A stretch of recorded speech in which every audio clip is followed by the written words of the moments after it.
There's no such thing as a good or bad memory. There is no such thing as a good or bad memory. There's just a trained memory and an untrained memory. Does that make sense?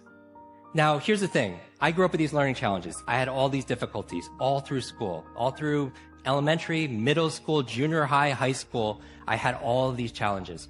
At the age of 9, I remember a teacher looking at me thinking I wasn't either smart enough to understand what she was saying or wasn't paying attention. She was talking to another adult, and she said, "That's the boy with the broken brain." And I was like, at 9 years old, right? And so those kind of identity issues, those beliefs, does that make a difference?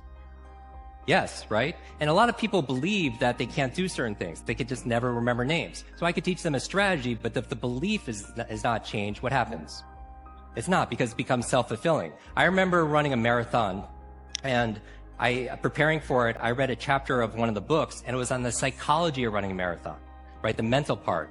And it said this verbatim, word for word, because I'm a memory expert. It said, your brain is like a supercomputer, and your self-talk is a program it will run. So if you tell yourself you're not good at remembering names, you will not remember the name of the next person you meet because you programmed your supercomputer not to.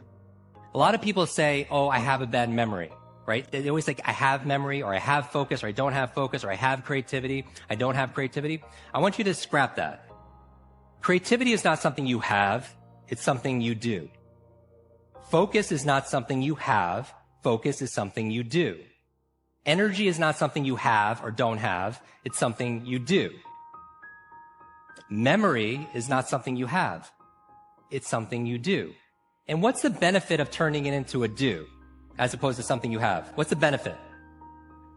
You have control over it, because you could put it into a process. It becomes a strategy, because there's a strategy for reading faster. There's a strategy for remembering names. There's a strategy for having focus. And it's a verb, not a noun.